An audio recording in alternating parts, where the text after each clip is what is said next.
there's one other big thing that We definitely need a clap for that. So did anybody notice the left arm of both of the hitters? They were kind Where of was it?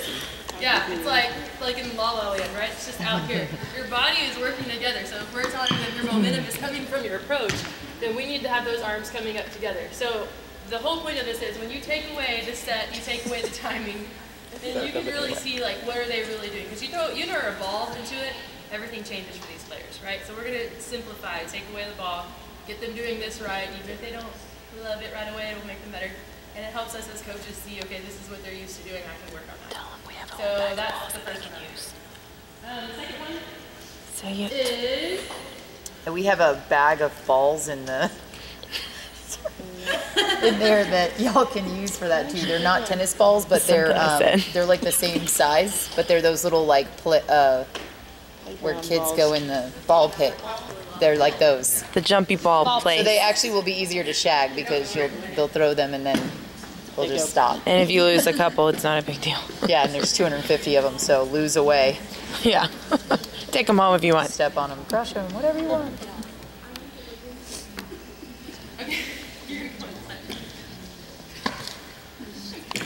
Okay, this is something you're not in the chair. You're not in the chair, I am. Get off my chair. Because the other thing is contacting high. Players have a really hard time contacting high. And what you don't want to do is have a setter set them 100 reps trying to get them to contact high when they've never actually perfected it, taking away the timing. Because timing is a whole other issue, right? So we got to simplify, take away the timing, still have the ball in place so they're used to touching the ball and get them to reach high. So what I would have her do is sometimes you can put cones out if you need to work on the last two. So what I'm looking for right now is I want her accelerating in her approach. I want her last two steps off the ground quickly and both arms up. That's what I would tell her right now. Last two fast, accelerate, both arms up. And then all she has to do is hit the ball. I do not care where the ball goes. If she hits the ball in the net, if she's doing what I'm asking her to do with her footwork and she's getting both arms up, block it if it comes out. So we don't care about the ball, and I would tell them that. I would say this is not about your hit. So if you're hitting hard but your form is bad, we're not doing what I'm asking you to do. So okay, we're gonna get her to reach. She's probably doing a lot higher than this. Just contact. Go ahead. And you can move your hand this way. Okay. So what I would tell her right now is left arm again. We're having issues with the left arm. You gotta get that left arm up. Get loaded fast. But if getting her to reach and extend for that ball and get the feel of it, players that drop a lot, this is a really good drill for them because it feels so weird to contact a ball high when this is your norm. So if you get them to stretch out and hit 100 balls until it feels normal, then you can add the timing and then they'll be successful. But if you just keep trying to get them to run that with the setter, they're probably not going to change in my experience. Maybe they will. I haven't been coaching that long, but in my experience it doesn't work out so well. Okay, so that's approaching. One more thing is does everybody want to do this real quick? Sure. Don't pull a muscle. It's not hard. Okay. Okay, so this is the positioning we were talking about. So again, we want our hitters. Sorry, I just totally threw into this. James could probably do it if you don't want to. He's probably warmer. James, when you're young, you're just like warm already. I know, because when you get a little older, things aren't warmed up like that. Y'all know him. He's New Dark Look. We just hired him 2 days ago. James.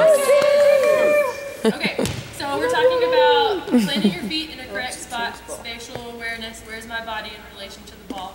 I like this drill a lot for this because it's welcoming kind of hard to Here, adjust. come So up. what We're we're going going to to do drill is James is going to toss to himself. I probably have him mid-court.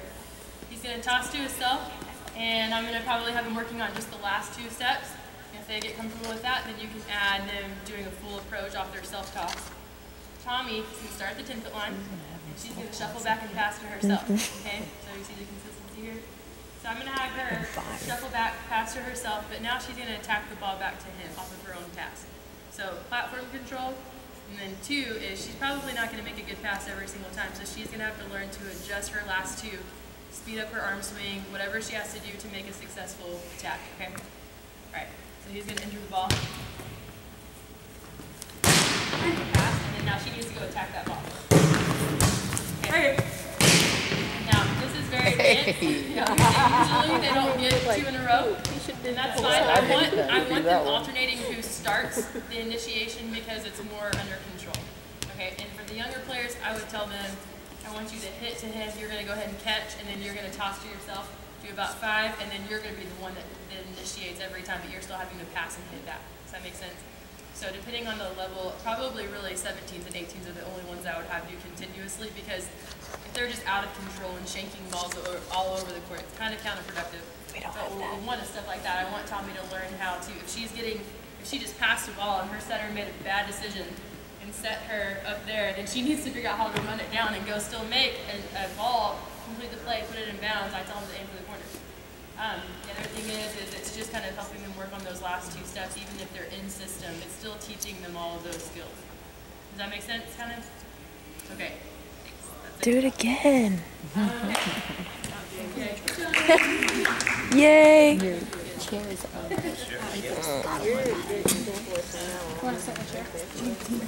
Okay, Jane, you want to serve? That's fine. Okay. Oh. All right, serving is the next one. Okay, so What? with serving, obviously with the younger girls, you're gonna stand and serve. When I play against my players, I never jump serve because I can put my standing serve anywhere that I want to on the court with some force. But if I jump serve, I hope it's in, but I don't know where it's gonna go, because I didn't do that a lot as a player. So I feel like it's important to teach your players all 3. I don't think it's good to perfect a higher level skill when you have no idea how to do a lower level skill. So that's kind of just my opinion. So we're going to start with the standing serve. So what I'm going to have them do Agree. is, you guys all know all this probably, but so the ball is going to be in the non-hitting hand. I always make sure that they're holding it in front of their hitting arm, because players tossing, we know, is the hardest thing on a standing serve, especially for younger players. But it's the most important thing. So he's going to stand with all of his weight on his right foot, ball out in front of his hitting arm, and I usually have them go ahead and prepare their arm, because if they're doing this, they're probably younger or a little lower levels. And then he's going to toss, step with his left, drag his right foot into that ball, and contact out in front of him. So he needs to lead himself a little bit with this toss so that he's generating momentum into the serve, because again, these are probably younger girls, so you need your body movement, and from open to close, it needs to be nice and fast. Okay, your hand's going to be firm, your wrist is going to be firm.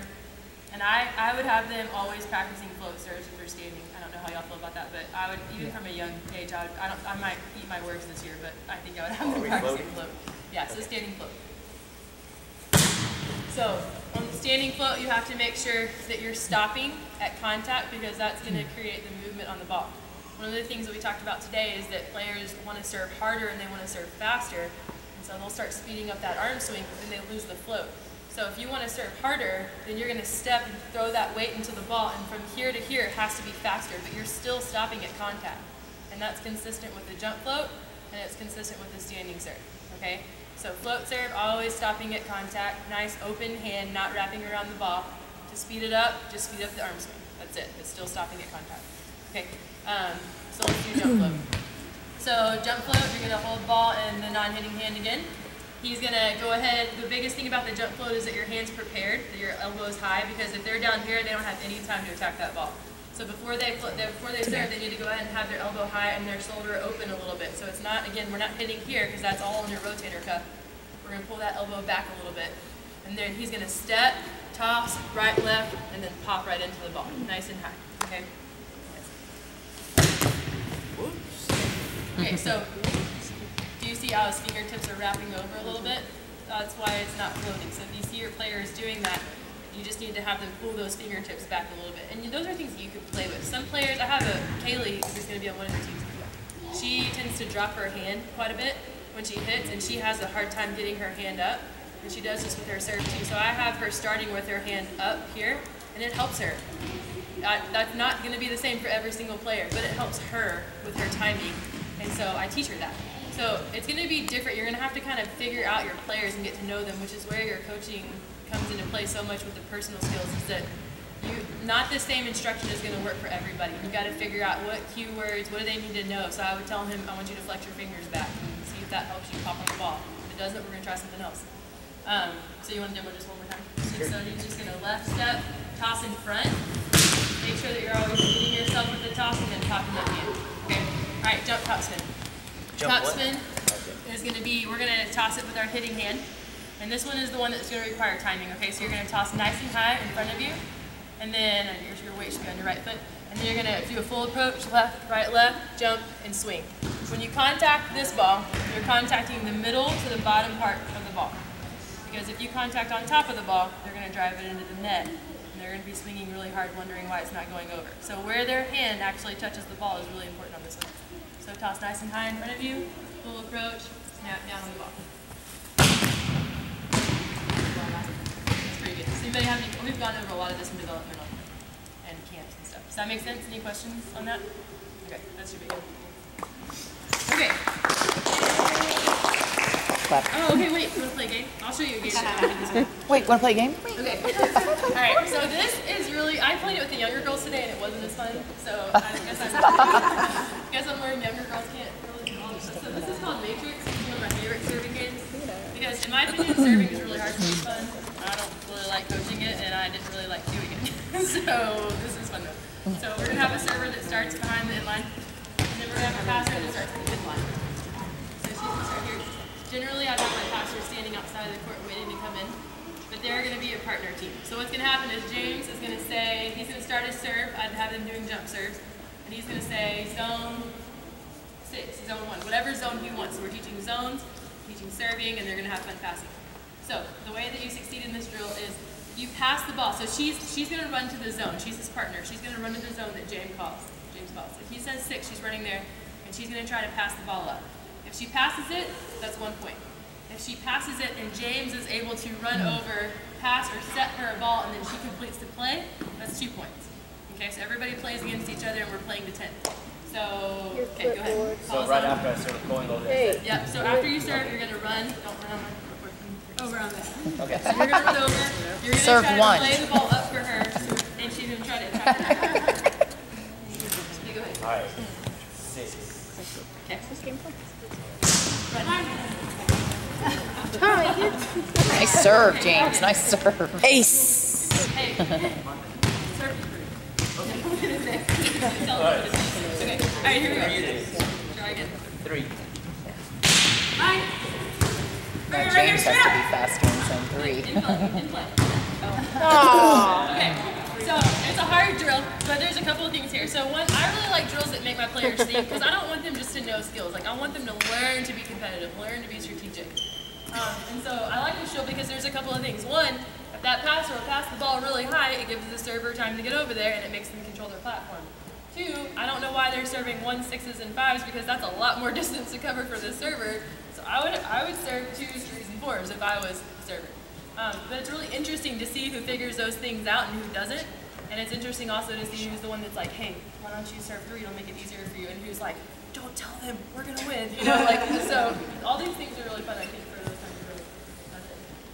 Okay, so that's it. All right. Okay, we're going to do blocking. What are you doing Who wants to do my blocker? with your hoodie? You do. Okay. Okay. I know, mine's cold All too. right, so blocking. So we're going to go ahead. I just want to take it really cute. Okay. One of the biggest things I fight, especially at 15s, I don't know why that's the age. Maybe that's because, I don't know. Maybe that's the learning year. But it's that they don't feel comfortable yet being loaded as blockers. So I know that goes down lower too, but they're the youngest that I've coached until this year. So 15s tend to have a problem, like when we have our blockers at the net, and there's a couple things. I want them loaded. And from elbow to hands is their spacing to the net. And the reason for this is because when she jumps, her hips and her booty need to be behind her so that her feet can come forward and she's pressing over the net. The second that her hips fly in front of her shoulders, she is now going to get tooled and she's not being very effective. So I tell my blockers, you need to be pressing the first 6 inches over the net. And they all get 6 inches over? No, but that's the goal. 6 inches over the net, because the more you press over the net, so if this is the net, the more I'm pressing over, the smaller range my opposition hitter has. Okay, if I'm going straight up, and they have a lot of angles that they can hit around me. If I'm going up and over, and I'm taking away that space right here, now they're having to really get creative and create some pretty sharp angles that they're going to hit hard and be successful against my team. So I want them pressing up and over. I want their butt staying behind them in the air. And so if she's pressing, you should see her feet come forward and her hands go over. So go ahead and load and go. Okay, so what I would tell her is get a little closer to the net because you're so far away you're having to really stretch there. So this is important. This spacing right here should be good for most of them. So nice and loaded when they're moving. They should never be standing up. When they're blockers, they have to be active all the time because they're our first line of defense, right? So every single time that they're at the net, they should be nice and loaded, ready to go up. I like my blockers to pop up fast, and I like their hands to be the last thing to come down. I haven't actually asked you if that's what you do. Yeah. Leave them there as long as you can. Yeah, that's what I teach. Hands are the last thing to come down because a lot of times they want to go up and come off the transition, and again, all you're doing is messing up your defense, or you're not doing anything really. So, hands go up, last thing to come down.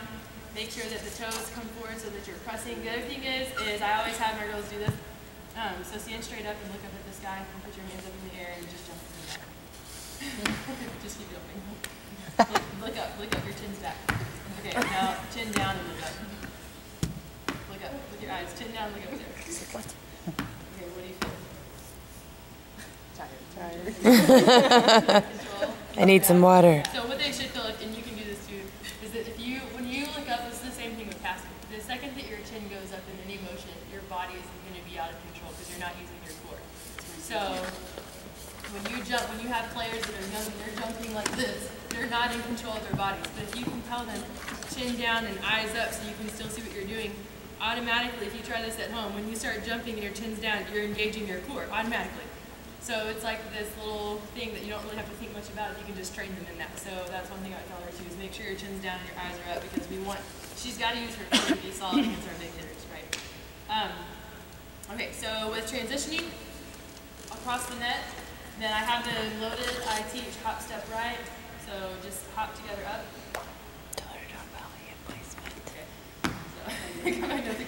So on a hop step, this is for things like if my middle's needing to adjust to an A, to a 31, to a, whatever it is that's in this close vicinity, she's just going to hop together and get up fast. So nice and explosive, making sure that when she's moving, that her hips aren't opening.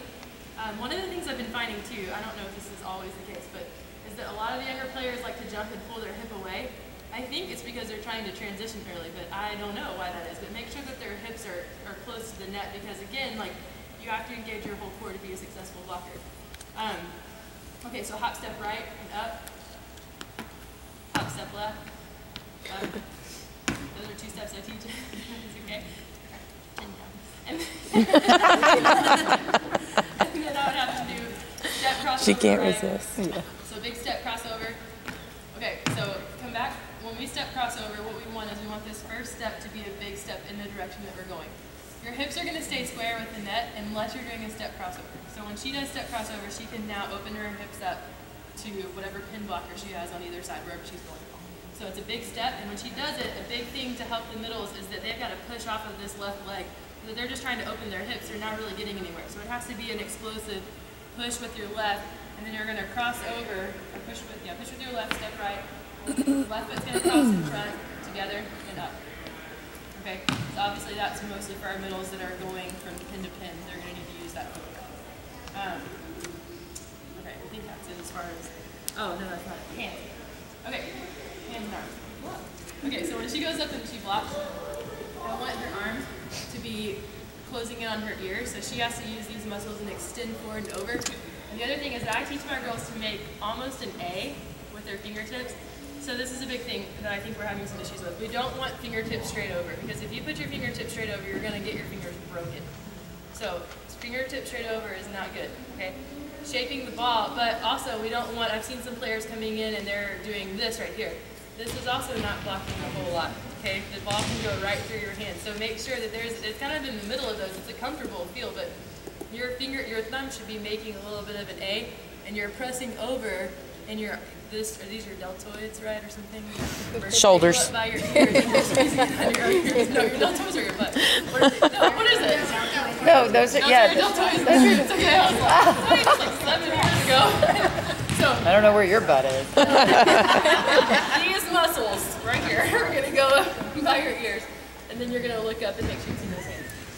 So fingers nice and big, hands nice and big. Obviously, blockers like to do this a lot, and that's not going to be working for us. So go one more time. So arms up, chin down. I think her arms are pretty spread out, but that's pretty much the idea. She's Tommy blocks like that. Well, they do teach that in college. That's men. That's what men are taught. But that's not what we teach. Okay. Because they can block over the net like this. So they're just like, I block with my head and my hands, see? And your deltoids. And my glutes. Alright, so one of the things, we should probably throw this in. I think everybody probably knows this, but just in case. If you're a pin blocker, then for one, I'm always telling my girls, we want to block the ball down to zone 3. So middle of the court, always back to zone 3. If you're a pin blocker, then whatever arm's closest to the pin, that hand needs to be turned in so that they're not tooling you off of that hand, okay? So most of the girls know that. The something that I've learned is not to take for granted things that I think they know, because then they're like, oh, they're not good. So outside pins, whatever hand it is, left side pin, left hand's in, right side, right hand. Okay, some drills that I would do for blocking that are good are getting them to respond to calls. So normally I'll put 3 blockers along the net on both sides, and I will have them, so she'll be loaded. So I'll say, okay, blockers get loaded, and I'll say up. She'll hop up and block. However many times I say up, then arms together, she's gonna block. Okay. So the other thing is, and I don't know what you teach either, is I teach that hands go in front. So when you come down, you're coming back down loaded. I don't know if you. Yeah, I mean. Yeah, so in other words, I don't want them outside of their body coming in, because this takes too much time, and I don't want them going out. Okay, so I'll say up, hop right, hop left, 2 hops right, 2 hops left. Doing, doing. She's like, move the pants. And then I would say, step crossover left. So what they're doing is that they're responding to me, which makes them move quickly, and then the other thing is I want them off the ground quick. I don't want them doing this and taking a long time. So they're doing it in a group, and I'm just getting them reps again as a group, and I'm trying to pick out, okay, who's not putting their hands, whose hands look like this, who's not getting off the ground. That's another good thing you can do in warm-up to get them warm, and it'll get you winded pretty fast. Okay, I need a hitter.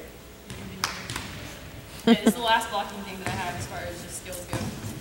As far as like, so these are all really basic skills. Later on we can talk about more in-depth skills, team skill, or team drills, things like that, but we're not here to cover that today. The girl that you just hired. Okay, so the other thing we want is that a lot of players don't know what it feels like to actually press the ball back over into the other court. And so that happens a lot. And so what we're going to do is we're going to have one player, and he is going to hit a ball into her hands. So timing obviously is a big issue in blocking, and this will help them with timing. So she's going to get loaded, and he's just going to aim for her hands, they're going to stand. And she's just going to go up, and she's going to block. So pretty simple. Okay, hit it hard. You can block. Okay, so I would have her do 3 of those. Then I would have her step over this way. Jake's going to stay where he is. So now we need to get her working on moving her feet and confronting the hitter, essentially. So he's going to hit the ball, he's going to slap first, and Tommy's going to move in front of the hitter, and then she's going to block him. So same thing, she's going to use probably a hop step, maybe 2 hop steps, depending on how far away she goes, but she can decide. So, James, initiate. Just get up. Make sure your blockers aren't drifting. That's another thing, is that when they jump, they need to jump and land in the same spot, because this is going to affect our defense, right? So we want them going up, not breaking ankles, and setting up a good block for our defense. So I'd have her do that until she does that 3 times, and then I would have her move the opposite direction. The last thing I would have her do is, so now our hitter is going to toss to himself, and he's going to actually full-on attack her. So now she's going to have to figure out timing and when to jump and when to go up, which I've heard coaches say, you know, make sure that when the hitter's swinging that you're in the air. That's true. When the hitter is swinging, you're in the air. One of the things that you should watch for your blockers, though, is that some blockers are slower than others. So you've got to really make sure that you know with your blockers, is she a slow jumper, is she a fast jumper? Because I'm going to work with her on her timing, and I'm going to tell her the reason that you're not getting there right now is because you take a long time to get off the ground. Okay, if that's the way it's going to stay, then you need to start your jump a little sooner than maybe the person next to you. So, go ahead. Start. Yep, you're just going to front the hitter. And I would probably have him toss, like, you can go ahead and attack her. So I would have him do that and get them working on their timing. That's something that helps. So now he's getting reps hitting, and she's working on timing. Okay, thanks. That was good, yeah, that was good, right? Okay, setting's the last skill that we have. Do you guys have any questions so far? I know this is so long, and you guys have a lot of information coming back in. Blocking. Yeah. So you have pin setters, the pin loggers, they set the log, right? Yeah. Depending, we're going to get in that in a minute. Depending on the blocking scheme. So if you're doing your typical read blocking, then your pin hitters will always be the ones that are setting the block, and I have them fronting my hitters. It also depends on, do you want to give line, do you want to give angle, but yeah. So middle blocker, I usually, old school ways, have them watch the feet of the pin. Is that how you guys teach it as well? I'll say what I teach, and then we can ask them, it might be different what they teach. I always teach them to watch the setter. When she releases, so they're going to watch the ball into the setter. Once the setter releases, their eyes are releasing from the setter, and now they're looking for the foot. Right. And then they're back on the body. So I teach setter, foot, body. And that's kind of the eye sequencing. I don't know what you guys teach. That. I don't know how I would teach it. I just do it. I don't even know how you. I don't know how to. I mean, instruction. no one's ever told me what to look at, so I don't know. I'm just kidding. I don't know what I teach. I just tell them to get out there and block.